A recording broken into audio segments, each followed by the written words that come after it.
¿Qué tal, Domingo? ¿Qué tal, Richard? ¿Qué tal el verano? Bien. Pero no mientas. Si no nos hemos ido de vacaciones, esto va a estar grabado. Vale, bueno, pues, pero como me dices, vamos a grabar para inicio de temporada, yo me pongo en formato inicio de temporada. Venga, vamos a empezar. ¿Qué tal, Domingo? ¿Qué tal el verano? No, pero no cuentes estas cosas, porque luego la gente... A mí me ha pasado... Esto es otra cosa que no debería contar, pero ya como estamos de perdidos al río. Una vez que yo estaba de vacaciones, precisamente, y de repente apareció un oyente y me dice, pero si te estoy escuchando en la radio, y es verdad, estaba sonando mi voz en el radio, no voy a decir el programa, y entonces le tuve que confesar a ese oyente que estás en la playa. Efectivamente el programa estaba grabado. Y él decía, pero si estáis diciendo que qué calor hace, que qué buen día en Madrid, falsos, que en verano, y yo decía, sí, es verdad. Claro. Pequeñas mentirijillas piadosas. Sí, sí. ¿Qué tal? ¿Cómo estáis? Bienvenidos a Economía para quedarte sin amigos. John Kennedy Toole no pudo pronunciarse a favor o en contra de los derechos de autor, de su magnífica La conjura de los necios. Autor de una sola novela, le llegó el gran éxito cuando ya no podía disfrutarlo o sufrirlo, según se mire. La conjura de los necios. Radiohead denunció a Lana del Rey por plagiar la canción Creep, y a su vez The Hollies denunció a Radiohead por la similitud de The Creep con una canción que se llama El aire que respiro. Todas me encantan. La conjura de los necios. Los derechos de autor o fonográficos de las canciones de los Beatles son ya de tirabuzón. Una gran parte de todo su catálogo pertenece a Sony. Algunos de los primeros temas los ha recuperado Paul McCartney y otra gran parte la cobran los herederos de Michael Jackson, que por cierto tiene una canción con McCartney llamada The Girl Is Mine. Pero esto sigue. En Europa, sus canciones pasarán a ser de dominio público a los 70 años de la muerte del último compositor vivo. En Estados Unidos, en 2067, esté vivo o no McCartney, todas sus canciones serán de todos y de nadie. Hoy hablamos del derecho de propiedad intelectual.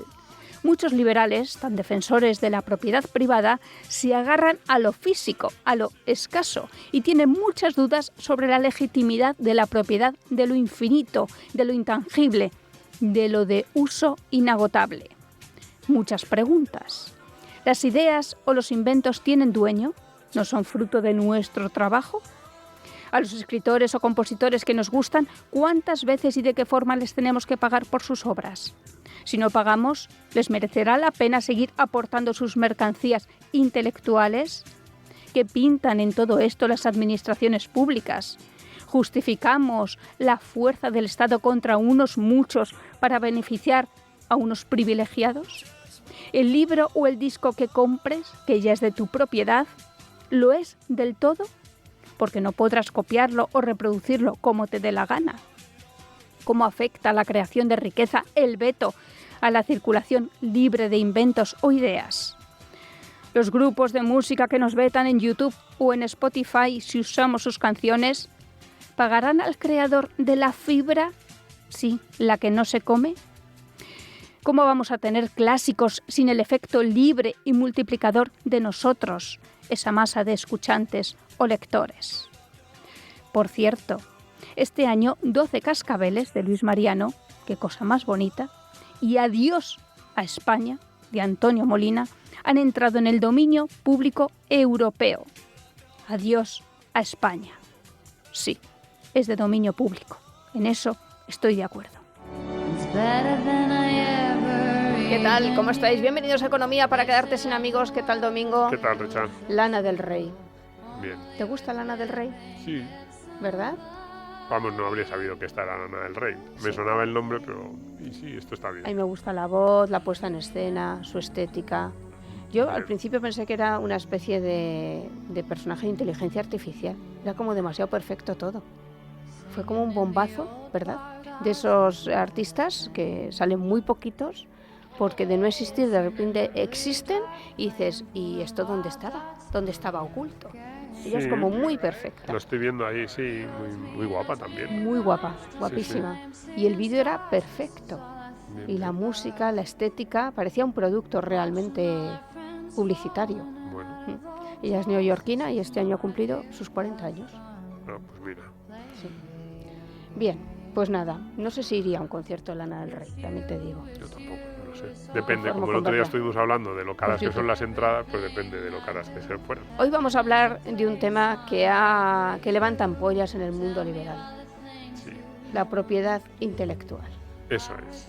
Yo es uno de los temas más polémicos, que habrá gente que le llame la atención. Propiedad intelectual, a ver, con ese nombre es poco atractivo, pero vamos a hablar del copyright, de las patentes, de la SGAE. O sea, si queremos ponernos un poco clickbait, ¿no? Un poco comerciales, hoy nos vamos a meter con la SGAE y con esto de los derechos de autor, y nos vamos a preguntar si es justo, si no es justo, que nos quieran cobrar por todo, que se quieran prohibir las páginas de descargas, que se quieran, yo qué sé, este tipo de cosas que a la gente le pone muy nerviosa. Pues vamos a hablar de eso. Y además con la inteligencia artificial. Sí, porque es un tema, más allá de la broma, que sí que es verdad que en el fondo genera mucho debate en la comunidad liberal, porque hay algunos que defienden con mucha contundencia, que claro que debe haber derechos de propiedad intelectual y que es una forma de pagar a los autores que es justa, y que igual que un señor que vende botellas de vino y quiere cobrar por cada una de esas botellas, y nos parecería mal que alguien se bebiese la botella de vino sin haberle pagado al productor, pues ¿por qué nos va a parecer bien que un señor escuche las canciones que ha hecho otro sin pagarle algo al que ha compuesto esas canciones, ¿no? Ese es el primer punto a favor. Y luego están aquellos que dicen que no, que no tiene nada que ver la propiedad intelectual inmaterial con la propiedad física, porque básicamente la diferencia está en que si yo me bebo una botella de vino, tú no te la puedes beber, es verdad, ahí estamos compitiendo, mientras que si yo escucho una canción, yo no te quito a ti el derecho de escucharla, y que eso hace que sea completamente diferente, que ponerle trabas a la propiedad intelectual lo que hace es crear monopolios artificiales, que las patentes en realidad solo sirven para proteger rentas que no tendrían por qué estar ahí, que yo tengo derecho, si escucho una obra, a reproducirla por mí mismo, y que el autor original de esa obra, ¿por qué me va a prohibir a mí que yo reproduzca una obra que a mí me ha gustado? Que o parte que yo... de los avances de la humanidad precisamente ha sido por no cerrar las patentes. Exactamente, que la copia es buena y que copiar es bueno. Porque y que mejora. Eso Claro. es. Entonces, bueno, es un debate que es bastante interesante y del que vamos a hablar hoy, en parte porque nosotros hemos sufrido también en la última temporada pues las consecuencias de esos derechos Sí. de autor. Incluso queriendo pagar.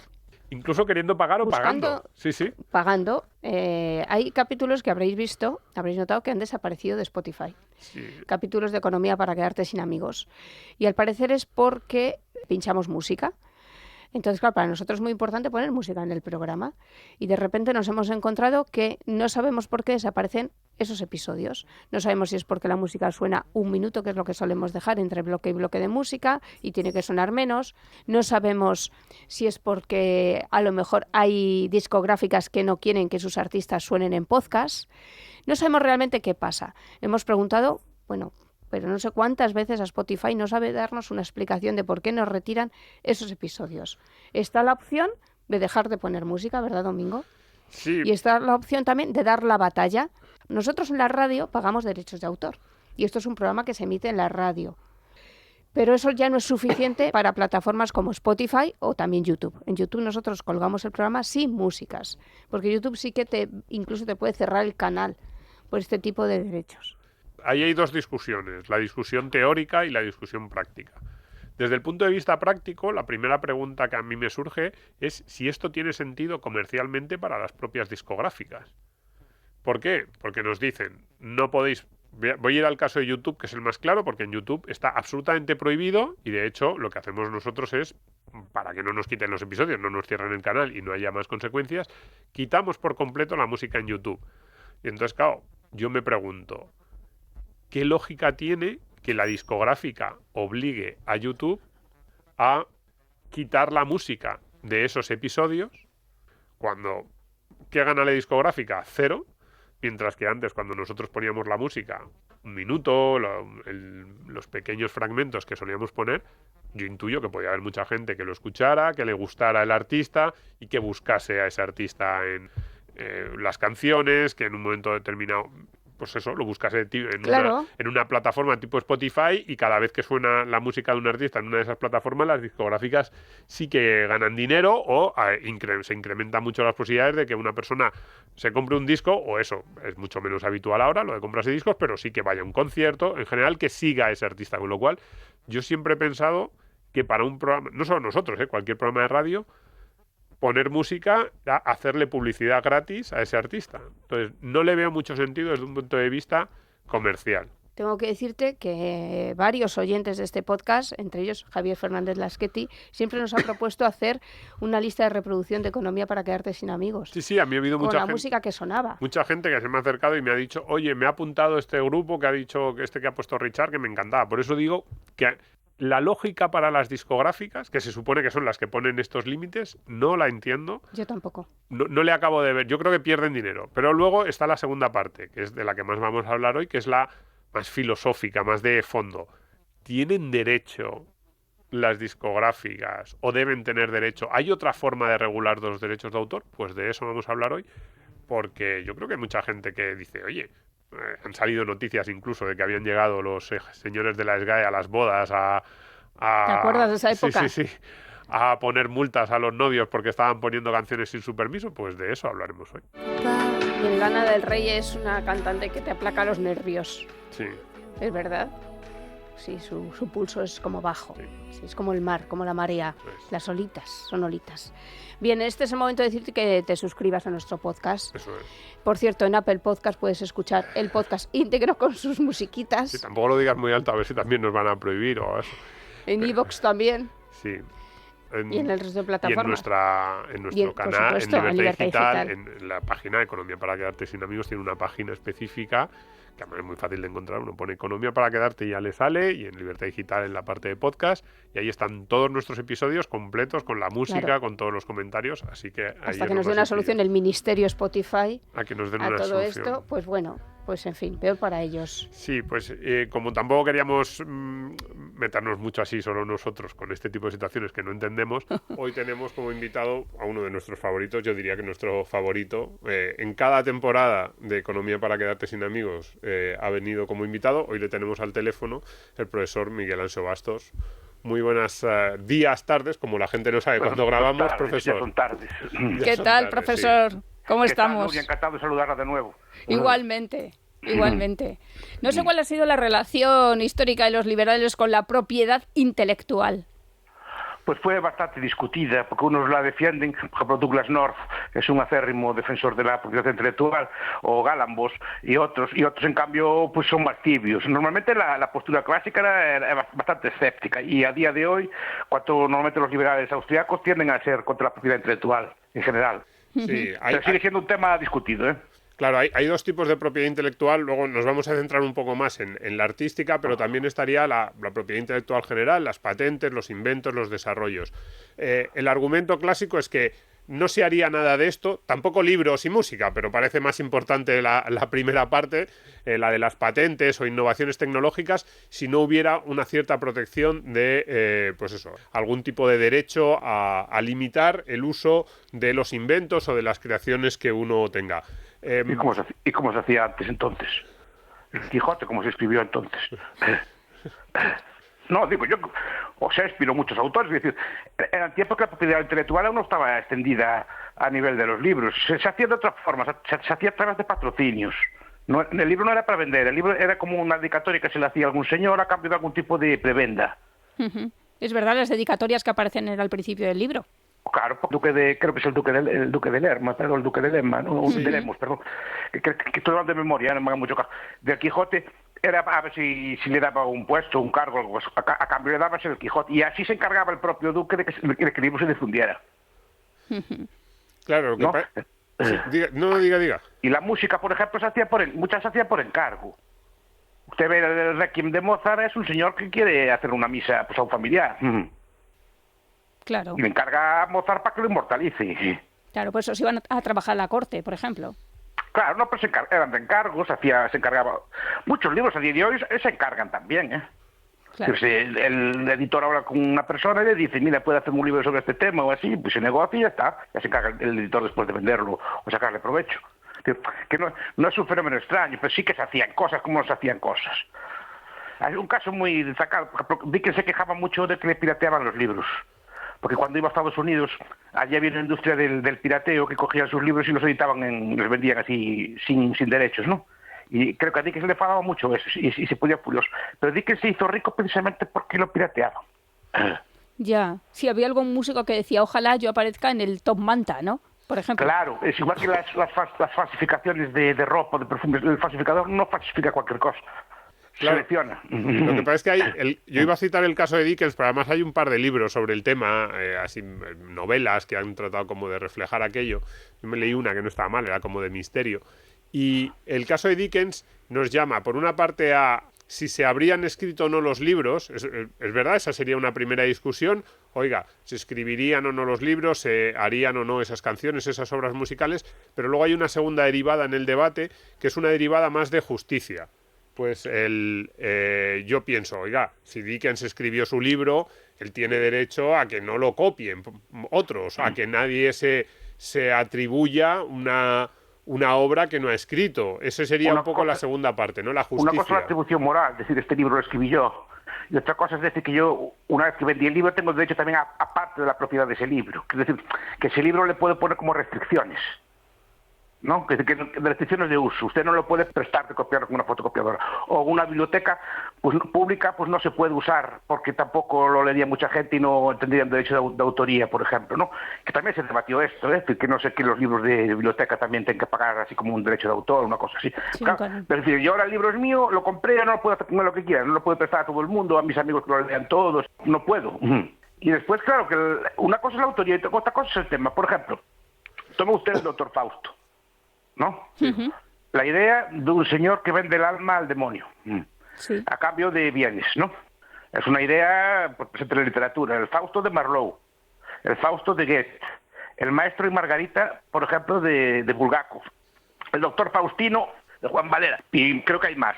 Pero estos 4 libros todos tienen el mismo argumento. Un señor que vende el alma al demonio para sacar provecho. Ambientados en épocas distintas, con problemáticas distintas, pero ¿están copiando o no están copiando? Claro. Pero el argumento es el mismo, dirá, sí, que me están copiando.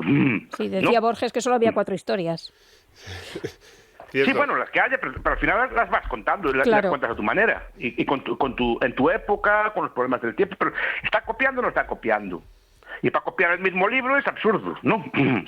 Es verdad, ahí entraríamos en un terreno pantanoso. Yo me estoy poniendo un poco como abogado al diablo, porque yo estoy bastante de acuerdo con el profesor y con Nuria, pero un poco por hacer los argumentos, porque ahí alguien dice, vale, hacer una obra parecida, pero cambiando la época, pero ahí lo que Dickens se quejaba, por coger Dickens, porque además es un ejemplo muy, muy típico y muy gracioso, porque digo gracioso porque pasaba en el siglo XIX, que esto parece que es el de la época de las fotocopiadoras, y no, mucho antes de las fotocopiadoras ya existían estos problemas. Ahí lo que Dickens se quejaba es que él llegaba a Estados Unidos y allí el libro que él había escrito en Inglaterra unos meses antes o que había publicado en Inglaterra estaba exactamente igual, ponía su nombre, Charles Dickens, no sé qué, y eso sí, lo vendía una editorial que a él no le pagaba nada y entonces una editorial que no había tenido ningún trato con él ganaba mucho dinero vendiendo un libro que ellos no habían hecho nada. Y lo que era todavía peor para Dickens, intuyo, era que cuando llegaban los libros oficiales, los de la editorial buena de Londres con la que él había pactado a Estados Unidos, no se vendía porque, claro, ya todo el mundo tenía la copia falsa. Ese es el punto en el que mucha gente dirá, joder, eso no es justo, eso para Dickens, porque él ha escrito el libro, ¿por qué tienen que ganar dinero otros con su libro? Bien, lo cuenta es que se hizo rico gracias a eso. Porque se hizo tan tan que después lo llamaban a dar conferencias. Y donde ganaban dinero es en las conferencias. Las conferencias antes se cobraba por entrar. Era como un teatro, así se cobraba pues un dinero y ganaba mucho más en eso que vendiendo libros. Igual que en la música, que se puede hacer así también. Donde gana el dinero el artista no es vendiendo discos, es en los conciertos. Porque la gente quiere ver al artista o quiere oír una conferencia del artista, lo quiere ver en persona, entonces, y está dispuesta a pagar por él. Y es donde se acaba el dinero. Donde ganó el dinero, más que en los libros. Claro. Porque eso lo hizo muy popular. Y no solo eso, es que los libros, para evitar ese tipo de cosas, lo que hacían, se hacían en periódicos, se hacían de forma periódica, así que se iba cada día escribías una parte del libro y se iba leyendo el libro a poco. Después al final se acababa editando, es decir, que al final se podía como editar. Que no tienes por qué no ganar dinero con eso. ¿Cuáles son, profesor, los derechos de un autor? Los derechos de reproducción de su obra.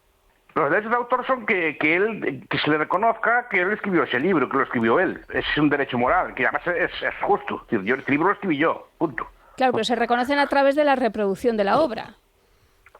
No que cobra usted. Es decir, que se reconozca que el libro que lo escribí yo, que no lo escribió usted, por ejemplo, ¿no?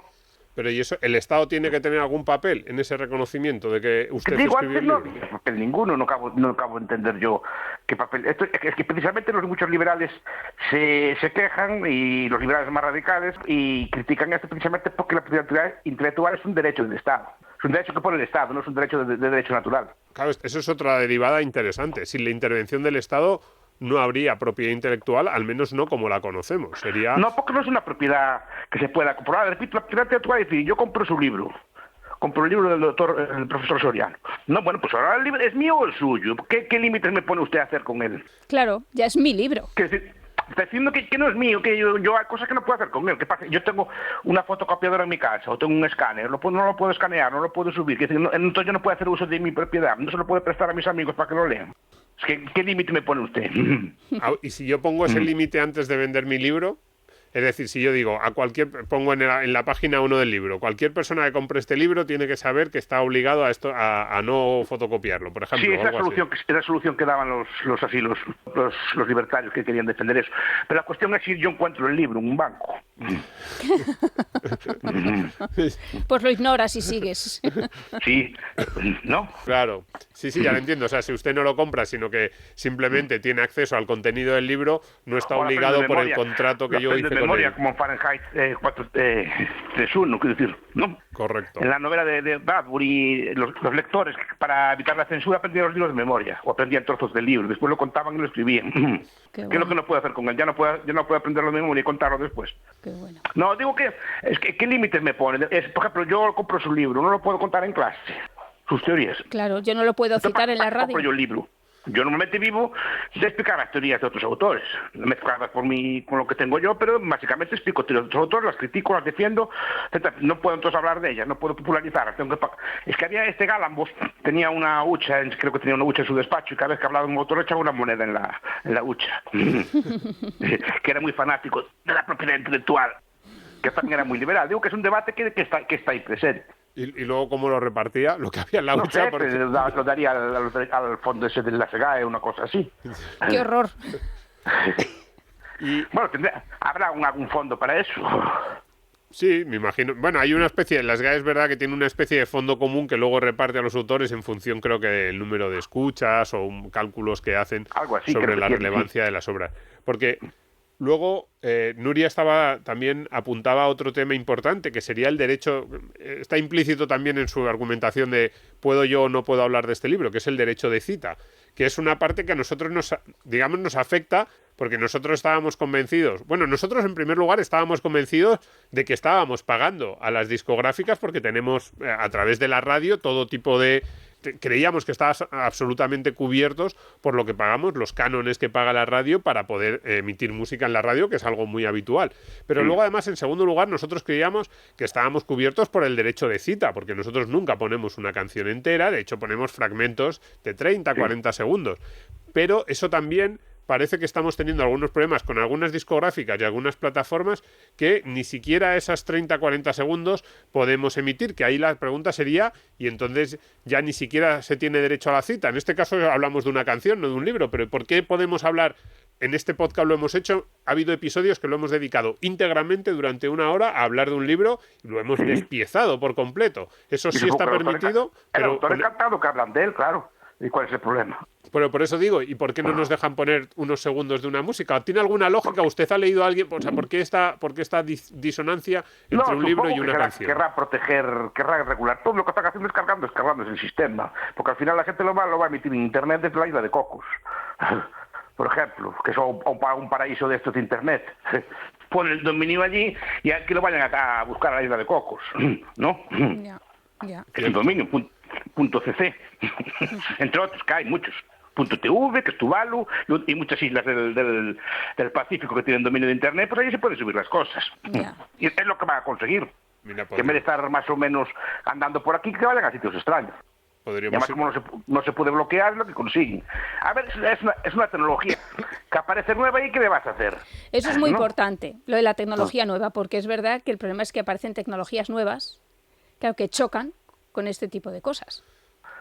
Claro, a ver, cuando aparece la imprenta, en las universidades había los copistas, que se acaban de copiar los apuntes y los libros para vendérselos a los estudiantes. Cuando aparece la imprenta, eso desaparece. ¿Y qué hacemos? Claro. Renunciamos a la imprenta. Lo que le debemos a la Y lo imprenta. que le debemos, digo, que antes había gente que ganaba la vida copiando a mano. ¿Y qué hacemos con ellos? ¿No? Los vamos a contratar, es que no entiendo. Es decir, la tecnología es así, pues habrá que adaptarse. También a su vez puede tener ventajas. Por ejemplo, el otro día escuchaba un grupo, no sé cómo recomendar, un grupo mongol. De Mongolia, de Ulan Bator. De Mongolia, sí. Sí, de Mongolia, sí. Bueno, pero me lo Siempre mandaron. nos sorprende. No, porque me lo mandaron. Ha sido una curiosidad, me gustó. Me lo mandaron, no tiene nada de particular. Pero digo, ¿en qué momento podía yo antes escuchar un grupo mongol? Cierto. Es verdad. ¿No? Porque ahí podríamos darle la vuelta al argumento. Ahora ya me estoy deshaciendo de mi papel de abogado del diablo, ahora ya me voy a meter. Porque ahí lo que usted podría decir, o su amigo, más que usted su amigo, el que le mandó el grupo mongol es, pagadme a mí, su amigo podría llamar al grupo mongol y decir, oiga, si Miguel Anso Bastos se compra algún disco vuestro o va algún día a algún concierto, pagadme a mí un porcentaje por haberos recomendado o algo así. Claro. Pero el grupo mongol, si le compro el disco o lo escucho, también puede ganar el grupo mongol con las visualizaciones de sus vídeos y estas cosas y todas, ¿no? Claro, a eso me refiero, que su amigo podría reclamar derechos. Claro, no, pero el mongol encantado. Encantadísimo. Porque se difunde su música en sitios que ni pensaba que podía llegar. Claro, pero esto, por ejemplo, en este caso lo vemos muy claro y decimos, para este grupo, más allá de la anécdota, que es evidente, pues, pero para este grupo es una ayuda que su música se difunda por Europa, porque, oye, pues a lo mejor, si mucha gente en Europa empieza a escucharlo, entre ellos, pues hay algunos que dicen, oye, pues vamos a traerlos a Europa de gira y ganan mucho dinero. Entonces, efectivamente, este caso... y puede sacarle beneficios. Si no se conoce, si no se pudiera difundir, pues el grupo no tendría proyección. Y no es mal grupo, ¿eh? Por eso, pero para este grupo mongol lo vemos claro y sin embargo... Digo mongol porque es un país me pasa de lo más remoto que hay para mí, es decir, ¿no?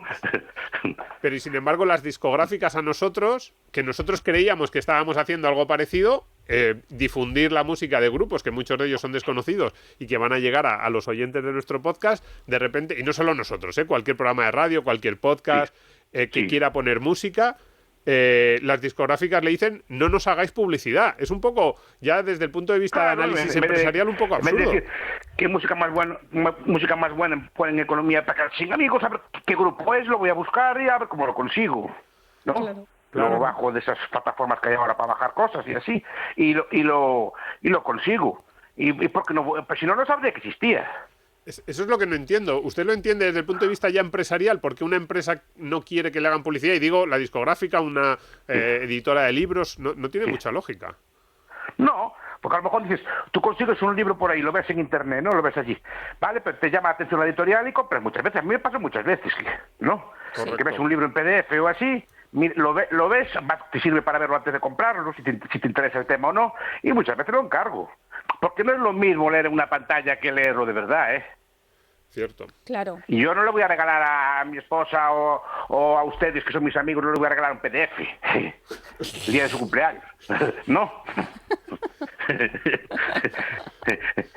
Tienen venta igual. Si el libro es bueno, pues yo, pues ya que no sé a quién voy a Madrid, le regalo por su cumpleaños un libro. Pero un libro de verdad, bien encuadernado y cosas así. Para eso también hay ese mercado también. No todo es PDF.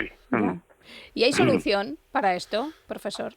Es que es ponerle puertas al campo, porque al final te derrota la tecnología. Por eso estoy diciendo, usted está muy exquisito. Pero hay miles de servidores por ahí. Internet se pensó para eso, para estar descentralizado, para que no pudiera ser controlado. Entonces, por eso es tan difícil de controlar. Ustedes se ponen muy exquisitos, hay sitios donde ponerlo. Entonces, mejor que se adapten a esto, que también se le puede sacar negocio a todo esto, ¿eh?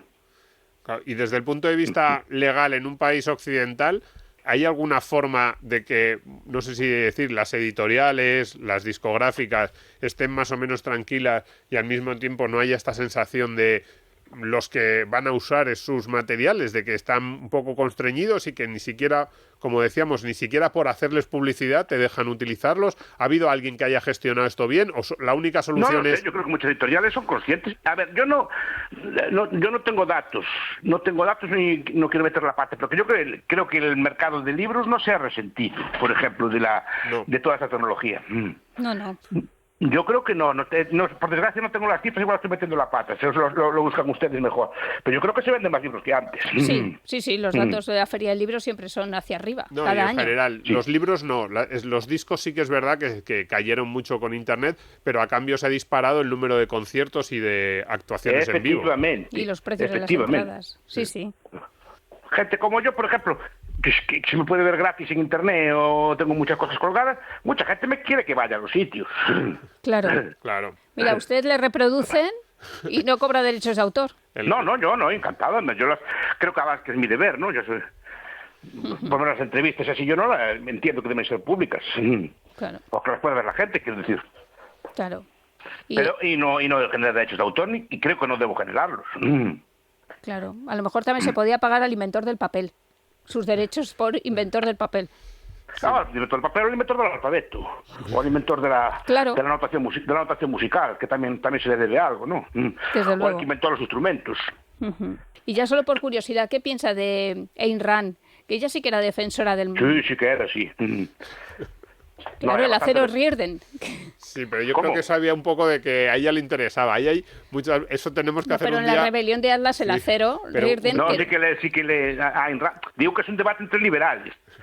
Y Mises también era un poco ambiguo, pero Rothbard era menos ambiguo, ya tiraba más, pero los libertarios más modernos, los más austríacos, tienden a ser contra la propiedad intelectual.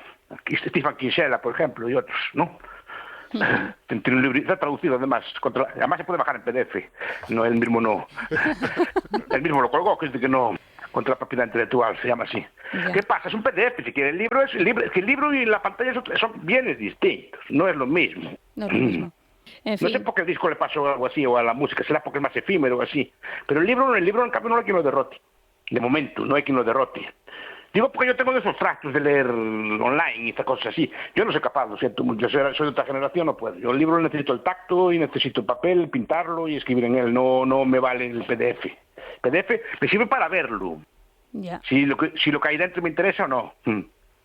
Porque muchas veces el título no me dice nada. En fin, aquí también se junta, es verdad que todo este mundo de la cultura parte de ciertos privilegios que no quiere perder, de un estatus de superioridad frente al resto de la sociedad, creo yo. Mucha gente en la industria que vive de esto. No digo los artistas, sino en las discográficas. Hay mucha gente que vive en el del departamento legal de la discográfica, de los departamentos legales de la Sociedad General de Autores. Entonces esa gente, aunque le estés haciendo daño al artista, porque, por ejemplo, no dejas que otros hagan publicidad, pero tu puesto de trabajo depende de mantener la situación como está ahora mismo.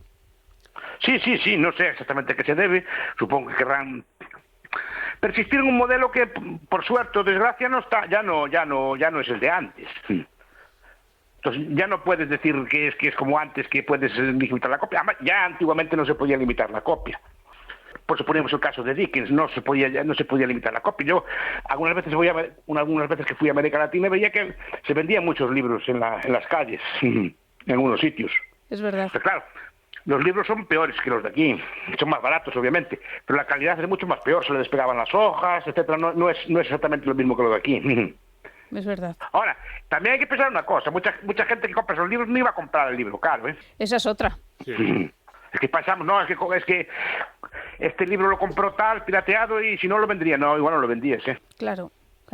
Igual no lo vendías. Y es más, no lo vendías y el lector no se acercaría nunca a ti. Sí, pasa, con los discos yo creo que pasa todavía más. Las discográficas dicen, es que hay no sé cuántas descargas ilegales en Internet, si toda esa gente comprara mi disco, y es como, a ver, el porcentaje de compradores de tu disco, de todos los que se lo han descargado, porque además a lo mejor se han descargado una canción, sería ínfimo. Poquísimos de esos que se han descargado se comprarían el disco. Eso es un argumento bastante falaz y ahí tiene razón el profesor Bastos. A cambio, lo que tú no estás viendo es que todos los que se han descargado la canción, eso sí, conocen tu grupo que de otra manera no lo habrían conocido. Y es más probable que te compre alguno de ellos que uno que no te conoce de nada. Exacto. Pues nada, muchísimas gracias, profesor. Otro día a ver si hablamos. No, es un tema bien fascinante. ¿Verdad que sí? Me pillaron ustedes así en frío, si no lo había preparado más. Bueno. Es un tema interesante, sí. Como le queremos invitar también para hablar de los monopolios, del copyright. Esto es un monopolio también. Claro. Copyright, patentes, la innovación tecnológica. La patente es un monopolio, básicamente constituido por el Estado, que solo una persona puede fabricar una cosa. Pues ya tendremos oportunidad de ampliarlo. Muchísimas gracias. Profesor, por cierto, a ustedes. Ahora le voy a mandar un mensaje para que nos diga el grupo grupo Mongol, porque va a ser en el siguiente episodio después de este, Nuria, la música que va a poner tiene que ser el grupo Mongol. Yo lo escuché en un podcast y pregunté quién era y me lo mandaron, se llama De Un. De Un. Después lo grabas. De Un. Vale. Pues hay que buscarlo. Ahora, eso es que nos lo escriba y yo lo busco y aquí sonará. Aquí sonará. Y me gustaba la música. Pregunté, creo que hay unos buscadores que le ponen usted un fragmento y el computador ya le dice quién es, ¿no? Sí, sí. Y me lo mandaron, sí. Qué gracia. Bueno, pues nada, esperemos que yo lo escuché en un podcast. El Spotify no nos levante el grupo Mongol. Esperemos que no. Sí. Digo porque es gracia. Además, lo pueden buscar ahí en De Un, lo buscan así en YouTube y le aparecen unos señores, bueno, como modernos, son así con música moderna, pero son de aspecto mongol, claro. O sea, son medio así, bueno, mongoles, como son el aspecto de ellos. Los indios mongoles. Sí. Modernos, mongoles, pero modernos. Sí, modernos van con melena, así son como, ¿cómo decirlo? Son como un grupo de rock moderno, pero de allí. Pues fenomenal. Pues hay que buscarlos desde ya. Ya tardamos. Sí. Pues muchas gracias, profesor. Un abrazo. Gracias a ustedes. Chao. Un abrazo, no le entretenemos más. Chao. Y para ir al fondo de la cuestión, vamos a tratar, porque yo creo que es muy importante, y ahora cada vez más, el tema de las patentes, el copyright, los derechos. Pues vamos a hablar con una experta que sí que sabe mucho de esto y que nos explique si esto tiene algún sentido, si en todos los países se está haciendo igual y qué otras opciones habría. Nos está escuchando la abogada Helen Irazábal, que ya ha estado en Economía para quedarte sin amigos. ¿Qué tal, Helen?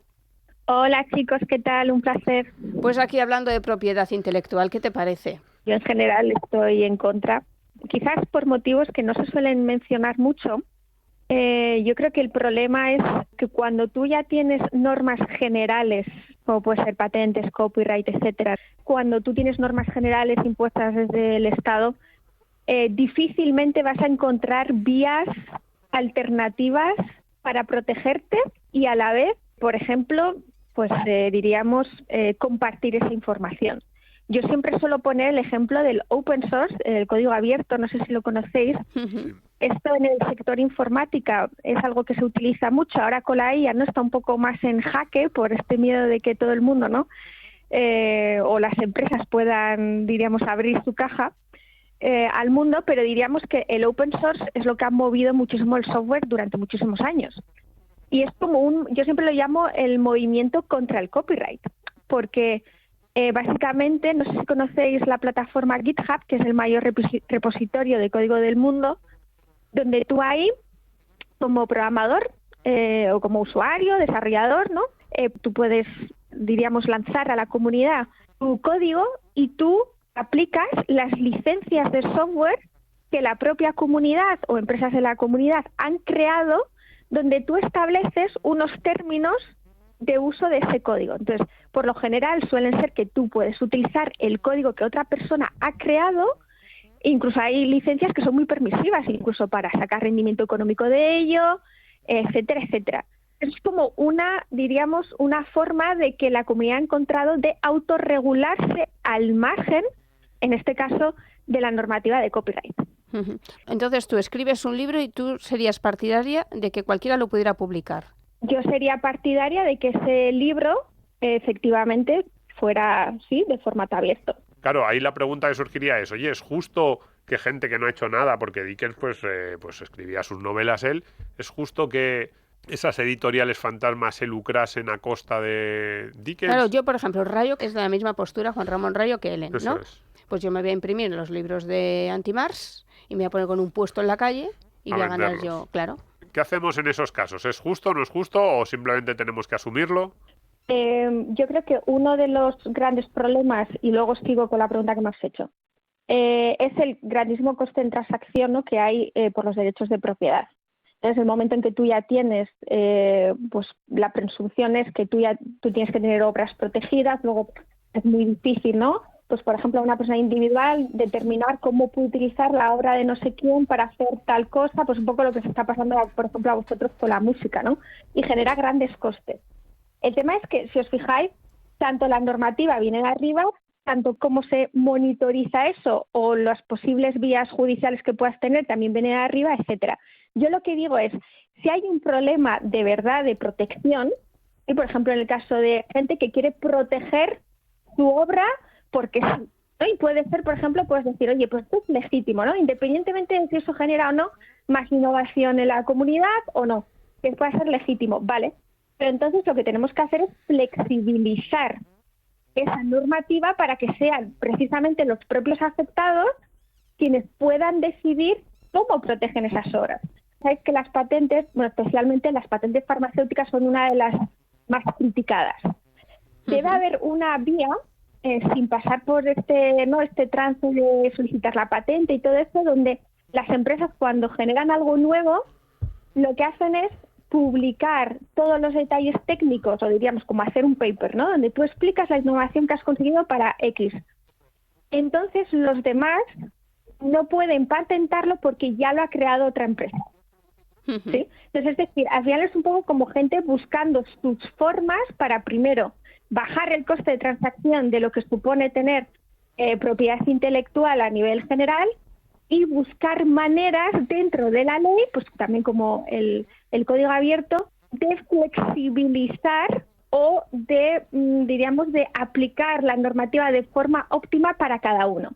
Si nosotros no tuviéramos normas tan generalistas, y luego si queréis paso a la parte de la inteligencia artificial, porque es muy interesante, que lo conozco mucho mejor, ¿no? Por la parte que me toca, pues claro, cuando tú flexibilizas y son los propios afectados quienes van encontrando las vías de protegerse mejor y a la vez incluso pues buscar maneras innovadoras de rentabilidad, ¿no? Precisamente esos modelos de negocio surgen cuando no tienes leyes uniformes que aplican a todos los casos y donde por defecto la norma es rígida. Lo que pasa es que aquí hay dos, vamos a separar un pelín en propiedad intelectual, que por cierto que Helen, que no lo hemos dicho, que decía ella en la inteligencia artificial, es su tema específico. Ella es profesora de ética de inteligencia artificial en la Universidad Carlos III de Madrid, profesora en el IE y es experta en todos estos temas de inteligencia artificial y propiedad intelectual. Pero vamos a separar, digamos que hay dos propiedades intelectuales que parecen como muy diferentes. Por un lado están las patentes y por otro lado está la propiedad de obras artísticas, ¿no?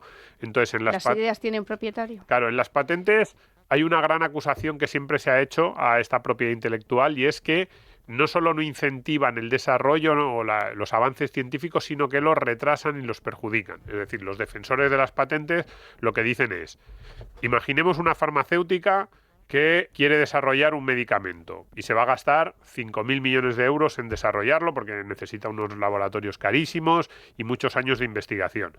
Lo que dicen es, yo no me voy a gastar ese dinero en desarrollar ese nuevo medicamento si luego no tengo la certeza de que en el caso de que descubra el medicamento podré beneficiarme de la venta del mismo. Y si yo sé que cualquiera me va a copiar el principio activo del medicamento a los 3 meses de que esté en la calle, pues esos 5.000 millones de euros serían dinero perdido. Con lo cual, no habría nuevos medicamentos si no están las patentes. Los críticos de las patentes lo que dicen es, en realidad lo que estamos haciendo con las patentes es conceder un monopolio a inventa el medicamento y eso hace que otros que podrían inventar un medicamento muy parecido pero que tiene unas pequeñas mejoras no lo hagan porque ya la patente lo cubre todo. O en el caso de no solo medicamentos sino avances tecnológicos, muchos críticos de la patente dicen... La industria del automóvil. Claro, en la industria del automóvil se ve claramente, ¿no? Muchas empresas tecnológicas podrían hacer mejoras sobre lo que ya hay en el mercado pero no se meten a investigar porque está protegido por la patente y de hecho cada vez hay más una industria que tiene vida propia, que es la industria de las patentes, que es que no inventan para mejorar los productos, sino inventan para patentar y una vez que está patentada para cobrarle a todo aquel que quiera utilizar algo que sea mínimamente parecido a lo patentado. Que es un poco de lo que estaba hablando Helen. Yo creo que ahí mi postura es bastante contraria a las patentes porque me da la sensación, después de todo lo que he leído y al final pues un tema que sí que más o menos me ha interesado, de que efectivamente las patentes detienen más el desarrollo tecnológico de lo que lo impulsan. No sé cómo podría, digamos, entonces premiarse a aquel que ha inventado un nuevo medicamento, o simplemente tenemos que dejar que lo premie el mercado. Oye, pues tú lo has inventado, pues los primeros 6 meses vas a ser el único que va a tener ese medicamento, porque sí, luego te copiarán, pero hasta que te copien vas a ser tú el único. ¿Tú cómo lo ves? Sí, yo estoy de acuerdo con tu postura. Yo creo que el principal problema de las patentes es el modelo de negocio, y es un modelo de negocio que no avanza hacia otro tipo de modelo de negocio porque existen las patentes, que es al final efectivamente un monopolio. Pero la cuestión es, si tú tienes al final una normativa que te permite tener una patente durante X tiempo, que te evita tener competencia, ¿cómo eso al final no se convierte una manera de que tú evites competencia? Y si evitas competencia, tampoco estás dejando que existan mejores productos en esa área. Ya, yo soy randiana y Ayn Rand está a favor de la patente en el mundo industrial, por eso ejemplo. Es curioso. El acero Rierden. Porque la mayoría de los libertarios ahora son muy contrarios a las patentes y a la propiedad intelectual, y sin embargo es verdad que Ayn Rand, a lo mejor es porque ella cobraba mucho de derechos de autor. Claro, es que la biografía de las personas explica mucho sobre sus posiciones intelectuales. Pero es que eso tiene mucha relación también con lo que decíamos antes. O sea, por una parte estamos en las patentes y por otro lado la creación intelectual artística, ¿no? Que es un poco lo que mucha gente tiene miedo, que la IA se ponga a hacer novelas o series de televisión muy parecidas a obras ya creadas. Claro, les copia completamente el estilo, tipo de lenguaje. Y ahí viene, ¿y es eso justo o no? Y lo digo nosotros desde una parte y de otra, ¿eh? Cuidado, porque a nosotros nos ha afectado negativamente. En este caso, pues de repente nos dicen Spotify que no podéis poner trozos de canciones porque eso es un podcast, y aunque hayáis pagado como programa de radio, pero no es lo mismo un podcast que un programa de radio. Y decimos, ¿tiene derecho o no tiene derecho? Pero probablemente a mí me molestaría que alguien colgara en un podcast que se llamase Economía Diferente los episodios que nosotros grabamos aquí, que me grabase y los colgase ahí. Dijera, yo tengo derecho a coger el audio de Domingo y de Nuria y en colgarlo en mi podcast, y yo, si gano dinero porque tengo muchos oyentes en mi página, pues yo me llevo ese dinero y Domingo y Nuria no ven un duro. A mí me ha pasado un ejemplo parecido, y cuando yo hacía los reportajes de las bibliotecas, había otro canal de YouTube que colgaba los reportajes. Claro, y eso no nos gusta a nosotros. A mí no me importaba porque realmente pues ahí te veía también más gente. Era también para mí una forma de publicidad. Sí, pero ese canal no te paga a ti, ni no, a mí paga no me YouTube, y YouTube nos paga... Luego me pagaba con más visualizaciones, o gente que empezaba a ver mi trabajo, ¿no? Claro, entonces ahí la pregunta, Ellen, sería, ¿hasta qué punto en el caso de artistas, escritores, etcétera, pueden o no pueden limitar que otros difundan sus obras? ¿Es justo, no es justo? Ahí mi punto, lo que tú estás diciendo, ¿no? A mí me parecería totalmente legítimo que, por ejemplo, se descubra, ¿no? Que hay, imagínate, un sector de gente como tú, que, oye, yo no quiero que la gente comparta esto sin mi consentimiento. Pero eso yo creo que, independientemente de la regulación, se puede hacer desde abajo. Y ahí demuestra, por ejemplo, ciertas licencias de software. Si lo que quieres es, modificar, imagínate, utilizar y modificar cierto código, necesitas poner una nota de copyright. Pongo mi ejemplo, mi libro. Yo en mi libro no gano prácticamente nada. En todo caso, ganaré de cosas que puedan salir a raíz de mi libro. Claro, pero ahí es diferente. Entonces, o sea, tú dices, a mí no me importa que mi libro se difunda sin mi control, porque lo que percibo por la venta de cada unidad de libro es muy bajo, y sin embargo me puede interesar que la gente me conozca y que me llamen, pues yo que sé, para conferencias como experto, por lo que digo en el libro, ¿no? Y es verdad, eso puede ser una idea, pero ahí yo digo, pero si tú dices que no quieres que se publique tu libro, o yo digo que no quiero que se publique este podcast, que tengo herramientas para conseguirlo, herramientas, a lo mejor lo que dicen las discográficas es pues que nosotros no queremos que se difunda música en los podcasts, y nuestra herramienta es pedirle a las plataformas que borren los episodios. No lo sé. A mí me ha llamado la atención, sobre todo porque además, como nosotros ponemos fragmentos de canciones, que ni siquiera ponemos la canción entera, me parecía que estábamos un poco presentamos al autor, que estábamos un poco dentro incluso del derecho de cita. Por eso, sin querer hacer un programa sobre nuestra problemática, sino un poco en general, ¿se puede hacer algo? ¿Tiene derecho la SGAE a prohibirnos publicar esos trozos de canciones, o a ir a una boda y decirle a los novios que no pueden poner allí la música que a ellos les gusta?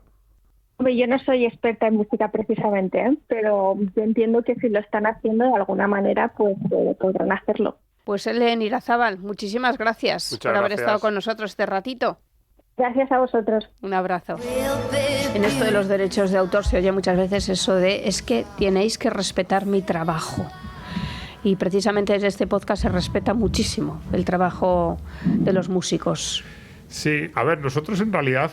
Que por cierto es una industria muy lobby, ¿eh? La cultura. Sí, muy lobby. Y, bueno, y los medios. Parte del problema que existe es ese. Y los medios también. Es verdad, aquí hay varias derivadas. Uno, nosotros estamos en las dos partes. A mí no me gustaría que alguien cogiera el audio de este programa y lo reprodujera entero. También es cierto que si alguien me citara o pusiera cortes de este programa... Si no te suplantara, claro. Te citara perfectamente. Si me citara y todo eso, yo creo que no me sentiría molesto. Y claro, luego ahí están los límites, ¿no? Y si utiliza 45 minutos de la hora que dura el programa, ¿te parece bien o mal? Si utiliza 3 cortes de 30 segundos, entonces te parece bien.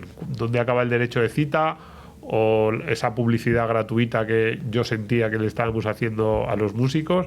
¿Y dónde empieza la apropiación de su trabajo? Es un tema que es complicado. Lo de los lobbies yo creo que es importante porque yo decía antes que no sé si tiene mucho sentido lo que han hecho las discográficas, porque con medidas como prohibir que en YouTube se emita un fragmento de canción, yo creo que lo que hacen es perder dinero para ellas y para sus clientes, porque por el hecho de que tú escuches un fragmento en YouTube no vas a dejar de comprar un disco. Pero es que en eso se han basado los programas musicales de la historia. Es que eso, a mí eso me parece muy raro. Yo creo que se están pegando un tiro en el pie, la industria discográfica, pero bueno, también habría que preguntarse cuánta gente vive dentro del sector de esto. Es decir, yo creo que hay una industria de los derechos, pues estoy convencido de que hay gente en las discográficas, por supuesto en la SGAE, contratadas para vigilar que se paguen todos los derechos, que no haya nadie que utilice un tema de forma inapropiada. Y entonces, claro, que el trabajo de esas personas sea bueno para el conjunto de los que trabajan en la discográfica o para el músico al que en teoría están tratando de proteger, a mí me genera muchas dudas. Pero son ese tipo de situaciones que son muy difíciles de deshacer, porque ahí tienes un departamento que va a luchar por su supervivencia, aunque su supervivencia implique que a los que se supone que protege les va peor. Esto es muy económico, muy de inercias que se generan y una vez que están en marcha es muy difícil de deshacer, y de empresas que tienen departamentos que no sirven para el bienestar de la empresa sino del propio departamento, y cómo las burocracias, incluso en el sector privado, muchas veces se retroalimentan a sí mismas. En este sentido yo creo que hay algo que es muy relevante y son las nuevas tecnologías. Durante décadas este sistema de derechos funcionó de forma más o menos razonable porque los jugadores estaban claros. Eran por una parte los creadores de contenido y por otra parte unas poquitas televisiones, unas poquitas radios, y no había mucho más. Y los discos se vendían de forma física en las tiendas y los libros se vendían pues con el formato clásico de un libro en una tienda. En general, todas las industrias de gestión de los derechos, sobre todo derechos intelectuales, creativos, yo creo que se han visto un poco sobrepasadas. No saben están tratando de manejar con herramientas de 1980 realidades nuevas, y ahora viven de Spotify y de eventos en directo. Ya han asumido que ya no pueden ganar dinero vendiendo vídeos y van a ganar dinero vendiendo entradas, camisetas y cobrando a través de plataformas tipo Spotify. A mí me parece bastante más inteligente eso que el prohibicionismo de los primeros años de Internet, que directamente prohibían las descargas, atacaron mucho las webs de descargas y lo que hicieron fue generarse animadversión por parte del público, porque trataban de delincuente a un chaval que se estaba descargando música en casa y que decía, oye, a mí que me estás contando, yo no te estoy robando nada por el hecho de descargarme una canción. Y ahí entraríamos en la discusión de me está robando o no, si la propiedad intelectual es igual a la física o no. No sé si has visto alguna vez a Jaime Altozano en YouTube. No sé quién es este señor Altozano. Pues es un músico, pero que también da clases de música, que también analiza canciones, que además se pone con un piano a explicarte un montón de teoría musical. De hecho, una de las mejores entrevistas que yo he visto a Rosalía ha sido con Jaime Altozano. Bueno, pues Jaime Altozano tampoco puede usar esas canciones con las que está haciendo pedagogía. y con las que un montón de personas escuchamos de otra forma las mismas canciones que hemos escuchado toda la vida. Es absurdo. De hecho, los músicos ya le eligen a él para hacerles entrevistas. Sí, no, yo en eso, en esta parte, en la parte de podcast, vídeos de YouTube, todo esto, ¿cómo se han ajustado el tema de los derechos? Porque además muchas veces ni siquiera tenemos opciones de decir, yo he habido alguna vez que he preguntado a algún compañero de ¿y qué tengo que hacer para poder utilizar las canciones de forma legal? Y me han dicho, no, es que no hay ninguna forma. En estos contenidos no se pueden utilizar ese tipo de fragmentos, de obras musicales. Digo, ¿no hay ninguna forma? No. Hans Zimmer eligió a Jaime Altozano para que le hiciera la entrevista en el Teatro Real. Bueno. Imagínate. En fin, ¿quién gana la batalla? Spotify, economía para quedarte sin amigos. Nosotros somos muy batalleros. Yo en realidad no quiero plantearlo en términos de batalla, pero sí, yo simplemente digo, pues es la guerra, Domingo. Decidme alguna forma de... A mí el programa me gusta mucho tal y como está. Música, economía, yo creo que es una mezcla buenísima, así que espero que nos dejen seguir utilizando. Y si no, pues bueno, intentaremos explicar qué es esto de la propiedad intelectual y por qué este mismo tipo de batallas llevan existiendo pues siglos. Nos vamos. En fin, yo tengo que de vez en cuando registrarme en las GAE y pedir derechos de autor de obras de teatro. Obras de teatro por las que normalmente no cobro entrada, pero tienes que pedir ahí los derechos, y todos los que pertenecemos al teatro aficionado sabemos que eso funciona por silencio administrativo. ¿Ah, sí? O sea, ni siquiera ellos, que son los que van a cobrarte, ni siquiera muchas veces te contestan. Ya. Es un desastre. Sí, a ver, a mí las GAE en general no me gusta porque además por lo que tiene de monopolio centralizado. O sea, yo ahí sí que pediría formas de gestionar esto mucho más descentralizadas. Muchos años ha operado como una mafia. Que cada artista, en los locales de ocio nocturno. Que cada artista, cada escritor pueda negociar de forma mucho más personal. No digo ya, porque claro, alguien dirá, pero entonces cada artista va a negociar con cada bar si se ponen las canciones. No, pero probablemente sí que habría formas en las que digamos, no tuviese que haber esa uniformidad de todo tiene que pasar por las GAE, pase lo que pase, y quieras o no quieras, tus creaciones tienen que ir por ahí. A mí no es un sistema que me guste especialmente. Pues nada, que ha arrancado ya la temporada, Domingo. Eso es. Nos tendremos que cuidar mucho la salud este año, ¿eh? Eso intentaremos. Pues nada, que muchas gracias a todos por estar ahí. Un abrazo enorme a repartir.